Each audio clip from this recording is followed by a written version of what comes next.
দেশের সংকটাপন্ন রাজনৈতিক প্রেক্ষাপট স্বাভাবিক হতে শুরু করায় পুরোদমে উৎপাদন শুরু করেছে দেশের তৈরি পোশাক কারখানাগুলো। এতে রপ্তানি বাণিজ্যে নতুন গতি আসবে বলে আশা করছেন তৈরি পোশাক রপ্তানিকারকরা। এজন্য সার্বিক নিরাপত্তা ও সামাজিক সুরক্ষা নিশ্চিতের উপর জোর দেন ব্যবসায়ী ও শ্রমিকরা। চট্টগ্রাম থেকে বাসুদেবের ক্যামেরায় হুমায়ুন কবিরের রিপোর্ট।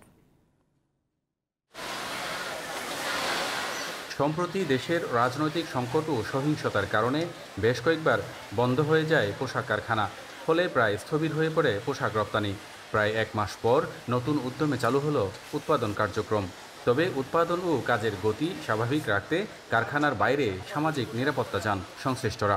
পরিস্থিতি দিন দিন স্বাভাবিকের দিকে আসতেছে, যাতায়াতে একটু প্রবলেম হচ্ছে। যদি বাসা বাড়িতে সব দিক থেকে নিরাপত্তা থাকে আমাদের অফিসে আসা পর্যন্ত, তাহলে আমরা অফিসে নিয়মিত আসতে পারবো। আমরা চাই কাজ করি, আমাদের পেট ভালো করে চলুক।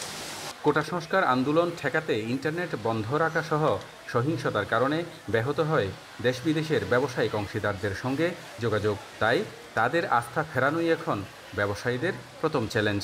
আমাদের ওয়ার্কার যে আসা যাওয়ার একটা নিরাপত্তার প্রয়োজন, বায়ার আমাদেরকে কতটুকু অর্ডার দিয়ে সাপোর্ট করতেছে, এই দুইটা যদি ঠিক থাকে আমরা আমাদের সমস্ত আউটফোর্স, সমস্ত অভিজ্ঞতা ওভার ওয়ার্ক করে হলে আমরা যেটা সময় ক্ষতি হয়েছে এটা আমরা পোষা নিতে পারবো।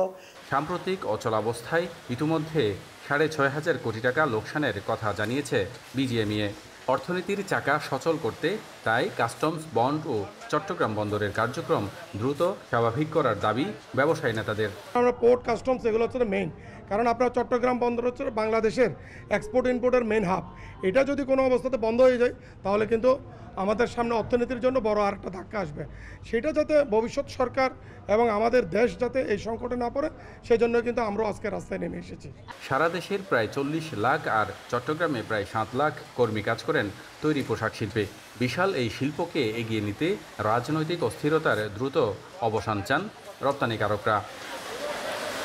Humayun Kabir, GTV news, Chittagong.